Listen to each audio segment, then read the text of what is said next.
Extreme adventure kami ngayon. Bukod sa maulan, maputik, at ayan, lakad malala. Walang tigil yung ulan. Tuloy lang ang lakad namin papunta sa falls. Grabe tarik. Medyo masukal. Ang daanan, pababa. Ano to? Sa ilog. One way lang. One way lang. Parang bangin na to sa gilid ko ah.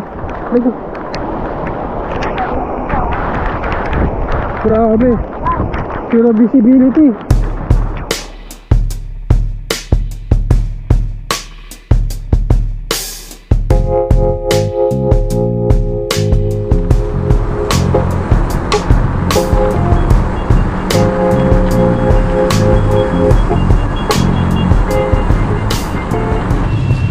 Kamusta mga sir? So for today's ride ay magbabike ulit kami papuntang Makaingalan.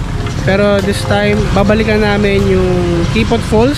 Last time ay binagyo kami, pero this time naman maganda ang panahon at mukha namang malinis yung tubig ngayon doon. Kaya susubukan ulit naming balikan yung Kipot Falls sa araw na to. So kasama ko ngayon si Canoli. Dalawa kami naka-fat bike ngayon. Ito yung dala niya, yung KHS na bagong bago. At dala ko pa rin yung fat bike natin. So samahan nyo ulit kami ngayong araw. Tara!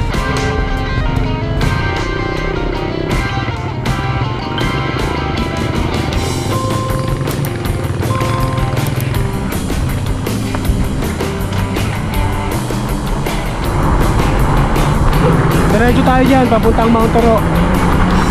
Sa kanan papuntang Puray. So dito tayo diretso.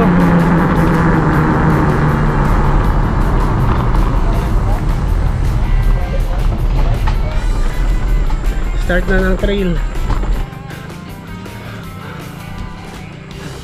So dito na ulit kami sa may puting simbahan. Ito yung popular spot dito, packet ng Mount Toro.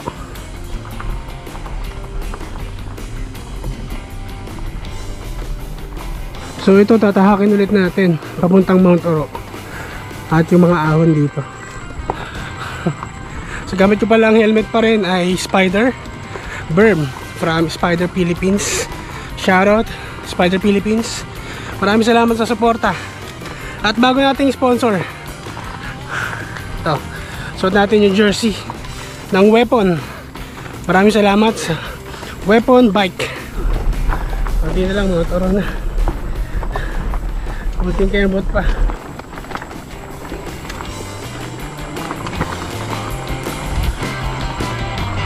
So nandito na ulit tayo sa may Mount Toro. At ito mismo, ayan, papunta dyan Mount Toro. Doon kami galing. Tapos papunta kami dun sa Makaingalan. So pahinga lang kami dito saglit, recharge, tapos refill ng tubig. Tapos diretso na kami ng Makaingalan.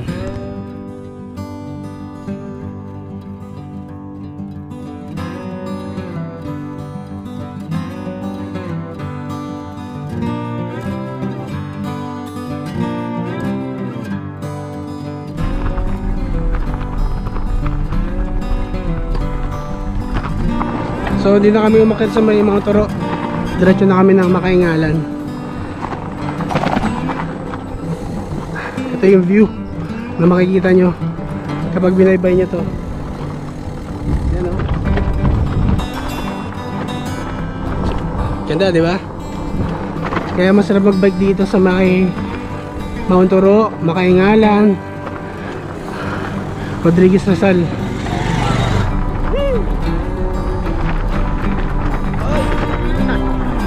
Ng batong yun ah. Hindi pa. May isa pa ron sa unahan.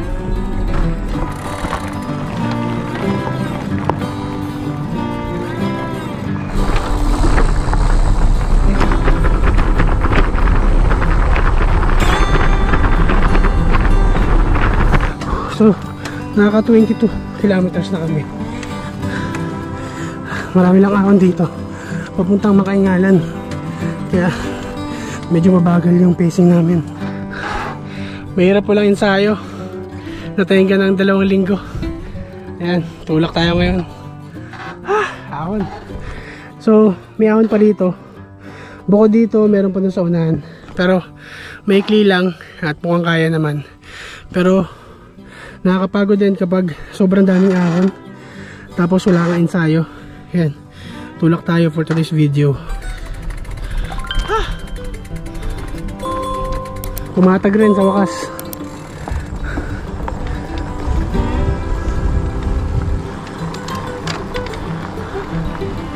So dito na kami sa may part na semento papuntang landingan. So malapit na tayo sa katotohanan. Last time dito kami inulan, itong part na to. Kung kailan kami nakatungtong dito, doon na bumuhos ang malakas na ulan. Pero ngayon ganda ng araw, ganda ng panahon, ganda rin ng view.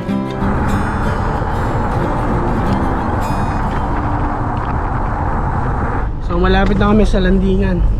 Ito pag-ahon, landingan na yan.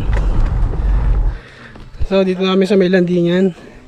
Ito yung landingan, spot na to. Tsaka itong tindahan nila ate. Pahinga lang kami dito tapos refill ng tubig.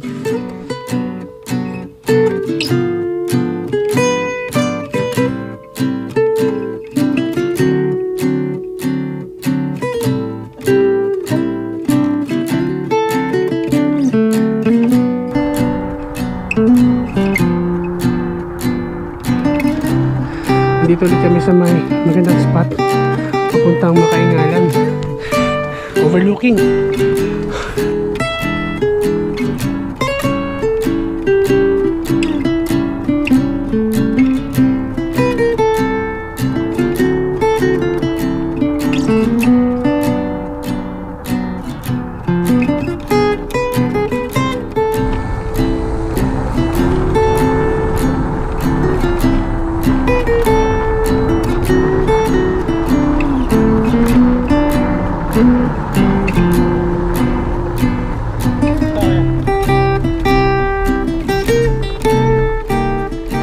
Dito kami sa bahay nila Tatay Dino.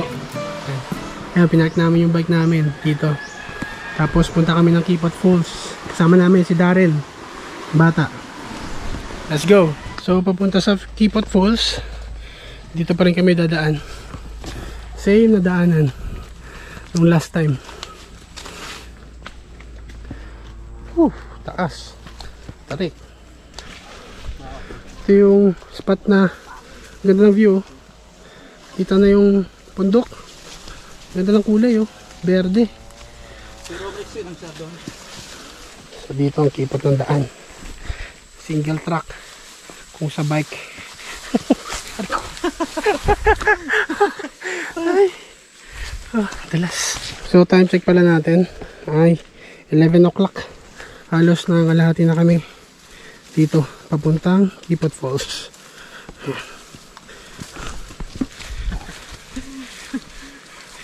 So sa Kipot Falls, kunan lang natin yung falls ng drone shot, tapos palamig tayo doon at magtampisaw dahil masarap magtampisaw ngayon, ganda ng panahon. So naririnig ko na yung agos ng tubig. Ayun, no, kung naririnig nyo rin dito, ang lakas ng agos, ah. Parang sarap magbabad. Ito na yung hagdan. Itong part na to, ito na yung hagdan na ginawa nila, pero lupa lang. Pero dahan-dahan pa rin kasi madulas siya. Ba't mo tinigil? Pag nakita nyo yung malaking puno na yan, ibig sabihin malapit na kayo sa Kipot Falls pababa. So ayun, nandito na pala kami. Ang bilis lang. So wala pang wala pang 20 minutes siguro. Tapos pabalik, ganun din. Ahon naman pabalik. So ito yung malaking puno.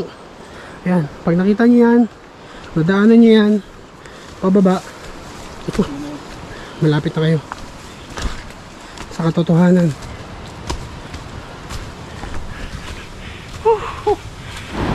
After ilang minuto ng lusong, trekking, ito mararating mo ang napakalinis na Kipot Falls.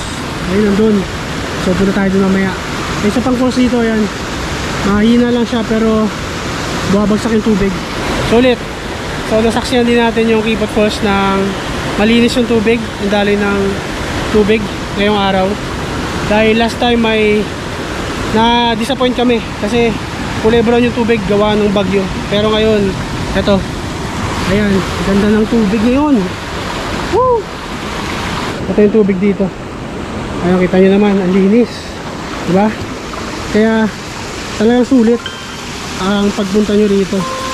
Kaya ako binalikan ko talaga to kasi gusto ko masaksihan itong Kipot Falls na malinis yung agos ng tubig. Ito yung falls na isa. Ngayon na lang, parang ulan. Tapos ito, wow, ang lakas. Woo! Sarap magtampisaw. So dito, pahinga lang kami. Tapos kuha tayo ng ilang shot. Yung tayo ngayon sa Kipot Falls, ang lakas ng agos ng tubig. Ang linis ng tubig, legit. Tapos tatlo lang kami nandito. Solo namin yung buong falls. Ayan o. Ayun.